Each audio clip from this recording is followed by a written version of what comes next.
अर्श finance business loan. इसका eligibility criteria है कि ये सभी पीपल अर्श फाइनेंस से बिजनेस लोन के लिए एलिजिबल हो सकते हैं, जैसे कि कोई भी सेल्फ एम्प्लॉयड पर्सन जिसका एनुअल टर्नओवर मिनिमम 3 करोड़ या इससे ज़्यादा है,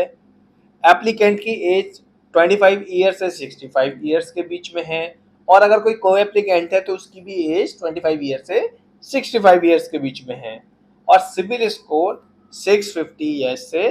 ज़्यादा है। अब लोन क्राइटेरिया, अगर पर्सन एलिजिबल है तो उसको जो लोन मिलेगा उसमें क्राइटेरिया रहेगा कि लोन अमाउंट 5 लाख से 30 लाख तक के बीच में हो सकता है, टेन्योर 12 मंथ से 36 मंथ तक के बीच में हो सकता है, और इसके लिए जो बिजनेस है वो कम से कम 3 साल पुराना होना चाहिए। ठीक है, और अगर आप किसी को को बोरोवर बना रहे हैं तो वो आपका कोई भी ब्लड रिलेटिव होना चाहिए। और ये जो है केवल दिल्ली एनसीआर के एप्लीकेंट्स को ही बिजनेस लोन प्रोवाइड कराता है। इसका कंफर्मेशन टाइम पीरियड 2 डेज का है, और डिसबर्समेंट के लिए जो टाइम पीरियड है वो 7 डेज का है। अब कुछ इम्पोर्टेंट पॉइंट्स, जैसे कि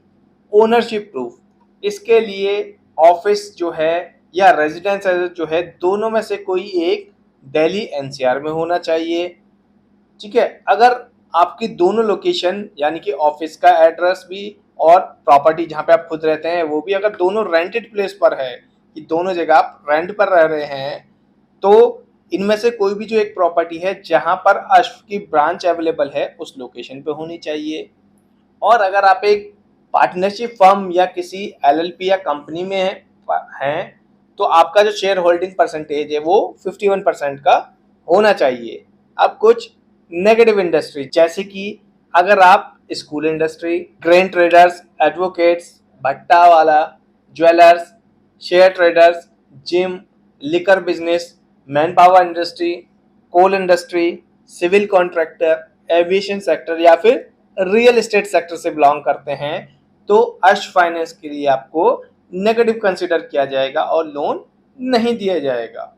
ठीक है, अगर आप इन सभी डिस्कस क्राइटेरिया को मैच करते हैं या एप्लीकेंट इन डिस्कस क्राइटेरिया को मैच करता है तो वो अर्श फाइनेंस से बिजनेस लोन के लिए अप्लाई कर सकता है।